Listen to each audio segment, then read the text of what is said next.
बघा मुलांनो, इथं आपण डिस्कस करत होतो दॅट इज इन्स्पायरेशन. आणि मेकॅनिझम मध्ये मी सांगितलंय की हा डायफ्रॅगम पहिला डोम शेप होता, आता तो फ्लॅट झाला. ओके, फ्लॅट झालाय तर मला सांगा, जर हा डायफ्रॅगम फ्लॅट झाला, ओके, तर थोरॅसिक कॅव्हिटीचं व्हॉल्यूम काय होणार आहे? इन्क्रीज होईल, बरोबर ना? थोरॅसिक कॅव्हिटीचं व्हॉल्यूम काय होईल? इन्क्रीज होईल. म्हणजे डायफ्रॅगम पहिला असं होतं ह्या टाइप मध्ये. ओके, आता तो असं डायरेक्टली फ्लॅट झाला, हा थोरॅसिक कॅव्हिटीचा व्हॉल्यूम थोडासा काय होईल? इन्क्रीज होईल. आता मला सांगा, जर थोरॅसिक कॅव्हिटीचा व्हॉल्यूम डायफ्रॅगम फ्लॅट झाला तर इन्क्रीज होतोय, तर मग खाली ॲब्डोमिनल मसलचं काय होईल? मग ॲब्डोमिनल मसल हे खाली सरकतील ना. मग ॲब्डोमिनल मसल खाली गेल्या, दॅट इज ॲब्डोमिनल मसल काय झाल्या? रिलॅक्स झाल्या. त्याच्यामुळे सुद्धा थोरॅसिक कॅव्हिटीचा व्हॉल्यूम काय होतोय? इन्क्रीज होतोय. ठीक आहे. आता पुढची गोष्ट, now this intercostal muscle get contract. आता हे इंटरकोस्टल मसल असे कॉन्ट्रॅक्ट होत आहेत, इमॅजिन करा असे कॉन्ट्रॅक्ट होत आहेत. म्हणजे या रिब्स आहेत आणि या रिब्स मध्ये त्या मसल्स आहेत ह्या टाइप मध्ये, ह्या तुमच्या रिब्स आहेत आणि इथून ह्या इंटरकोस्टल मसल असे कॉन्ट्रॅक्ट होत आहेत. परत काय होईल? ज्यावेळेस या रिब्स असे कॉन्ट्रॅक्ट होतील, म्हणजे हा जो काही स्टर्नम आहे तुमचा, हा थोडासा पुढे येईल आणि परत थोरॅसिक कॅव्हिटीचा व्हॉल्यूम काय होईल? इन्क्रीज होईल. ठीक आहे. म्हणून ही गोष्ट लक्षात ठेवा की here a external intercostal muscle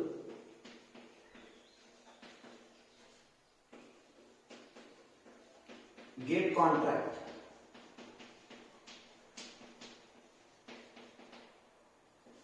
मग रिब्स वरती सरकतील, सो रिब्स moves upward.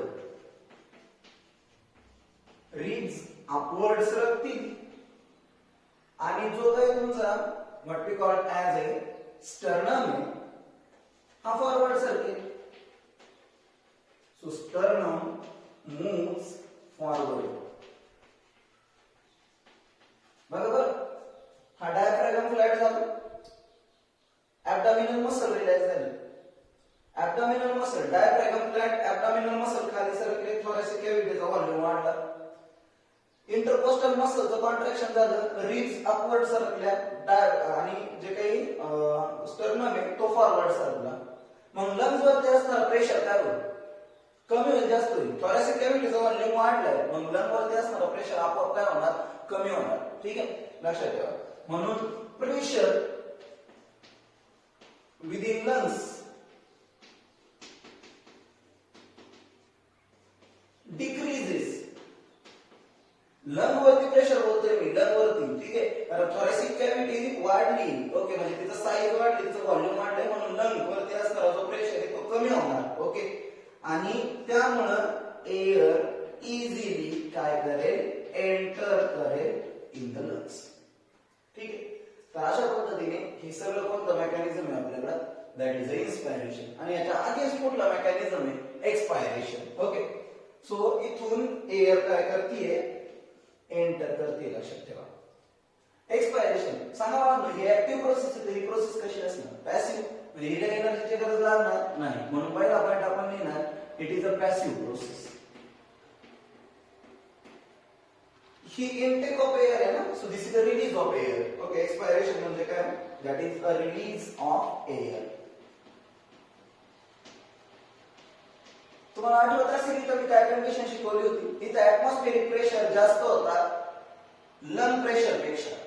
इथं कंडिशन रिव्हर्स असणार, लंग प्रेशर पेक्षा ऍटमॉस्फेरिक प्रेशर हा कमी असणार. ओके, म्हणजे इथं लंग्स मध्ये प्रेशर निगेटिव्ह होता, इथं लंग्स मध्ये प्रेशर पॉझिटिव्ह असेल. ओके, आता परत आपण काय करू? मेकॅनिझम डिस्कस करू.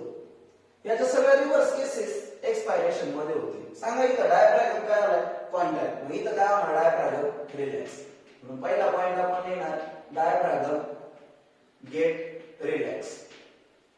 आता मला सांगा, डायफ्रॅगम जर रिलॅक्स झाला तर पहिला हा फ्लॅट झाला, आता परत ऍज इट इज शेप मध्ये येणार, म्हणजे परत कसा बनणार? Dome shape. Okay, now diaphragm become dome shape, म्हणजे परत ओरिजिनल स्टेट मध्ये यायला सुरुवात झाली. मग थोरॅसिक कॅव्हिटीचं व्हॉल्यूम काय होणार? कमी होणार, ऑब्वियसली कमी होणार. So volume of thoracic cavity decreases.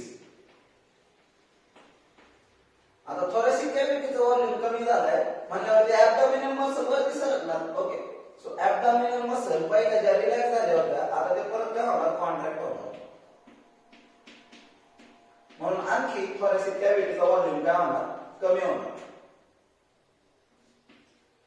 त्याच्यानंतर जे एक्सटर्नल इंटरकोस्टल मसल होत्या त्या काय झाल्या, कॉन्ट्रॅक्ट. आता त्या मसल काय होणार, रिलॅक्स.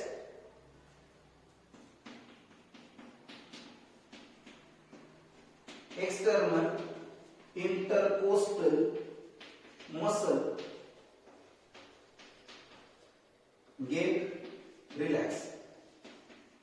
मग आता तुम्ही आणखी एक गोष्ट सांगू शकता का, जर एक्सटर्नल इंटरकोस्टल मसल अशा रिलॅक्स झाल्या तर परत ह्या दोन रिब्स अशा जवळ येतील आणि ह्याच्या मागच्या बाजूला there is internal intercostal muscle. Okay, काय असतात, इंटरनल इंटरकोस्टल मसल असतात त्या त्याला असं ओढून घेतात, त्या रिब्सला काय करतात, ओढून घेतात. मग थोरेसिक कॅव्हिटीचं व्हॉल्यूम आणखी काय होणार, कमी होणार. ठीक आहे, so ribs come in original position.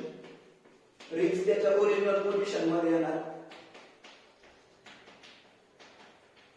जो स्टर्नम फॉरवर्ड होता म्हणजे पुढे सरकला होता तो आता बॅकवर्ड येणार.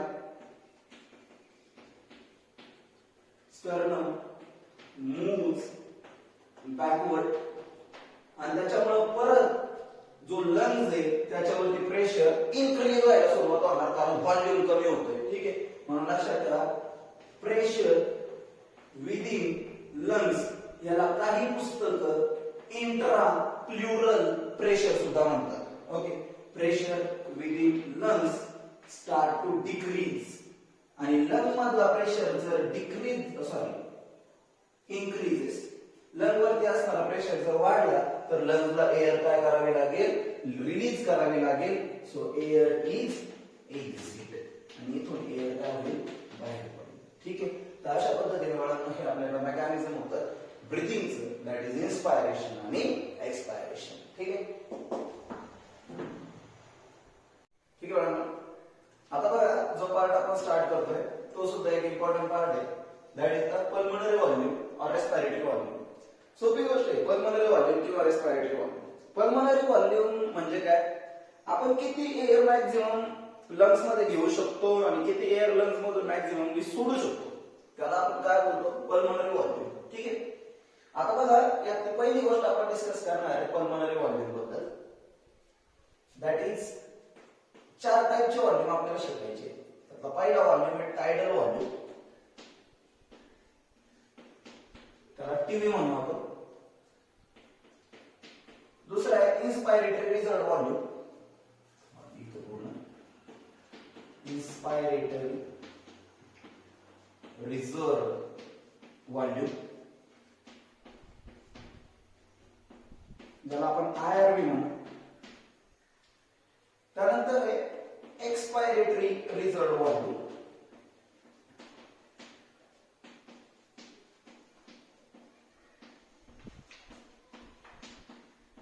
ज्याला आपण ईआरव्ही म्हणू.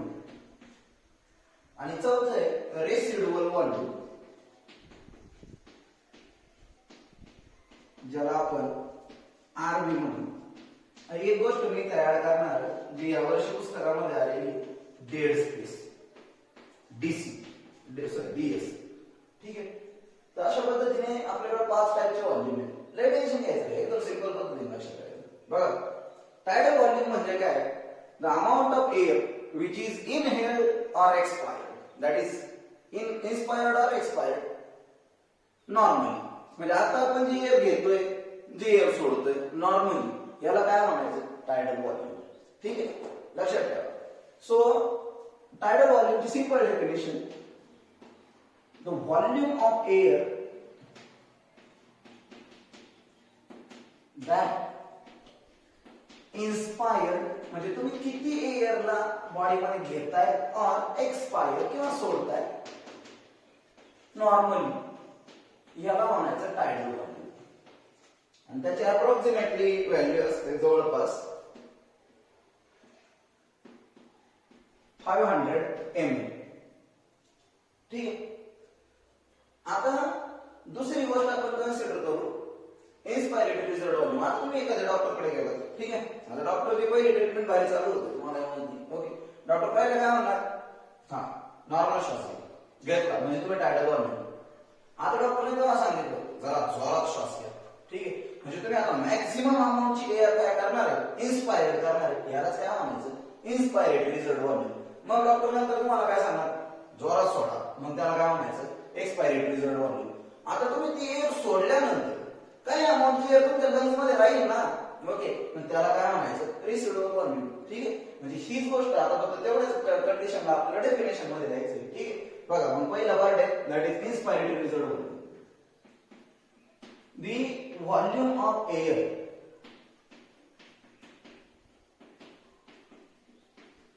that inspire forcefully after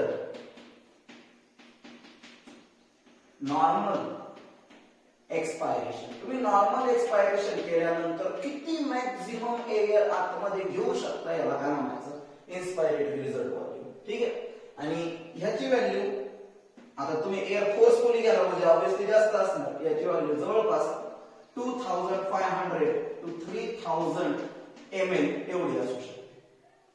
ठीक आहे, आता दुसऱ्या वेळेला एक्सपायरेटरी रिझल्ट व्हॉल्यूम. आता तुम्हाला डेफिनेशन आरामात बनवते. ओके, आता काय करायचंय, volume of air that expired forcefully after normal inspiration. तुम्ही नॉर्मल इन्स्पायरेशन केल्यानंतर किती फोर्सफुली एअरला काय करू शकता, बॉडी मधून बाहेर टाकू शकता. याला आपण काय बोलतो, एक्सपायरेटरी रिझल्ट व्हॉल्यूम. ठीक आहे, so the volume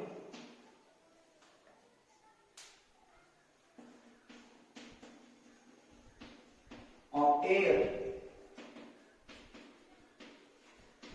that expire forcefully after normal inspiration. आणि इथं आपण आपल्याला ती व्हॅल्यू मिळते जवळपास 1100 to 1500 ml पर्यंत. ठीक आहे, आता नेक्स्ट पार्ट आहे that is residual volume. Residual volume म्हणजे काय, आता तुम्ही फोर्सफुल एक्सपायरेशन केलं आणि त्याच्यानंतर राहिलेली जी एअर आहे याला आपण काय बोलतो, रेसिड्युअल व्हॉल्यूम. याचं सिंपल मीनिंग ध्यानात ठेवा का आपलं लंग्स कधीच एम्प्टी नसतं.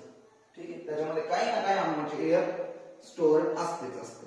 ज्या दिवशी लंग्स एम्प्टी होईल त्या दिवशी आपण या जगात नसतो. ठीक, so residual volume the amount of किंवा volume of air remains within lungs after forceful expiration. Forceful expiration केल्यानंतर जी एअर बॉडी मध्ये राहिली असेल याला जनरली आपण काय बोलतो, that is a residual volume. Okay, आणि जवळपास ती एवढी असते 1100 to 1200 ml पर्यंत एवढी राहू शकते. ठीक आहे, आणि डेड स्पेस म्हणजे काय, मी ऑलरेडी सांगितलं. डेड स्पेस म्हणजे the volume of air present in a respiratory tract but does not involve in a gaseous stage. म्हणजे अशी एअर कधी गॅसियस स्टेज मध्ये इन्व्हॉल्व होत नाही, त्याला आपण काय बोलतो, dead space. Okay, so the volume of air does not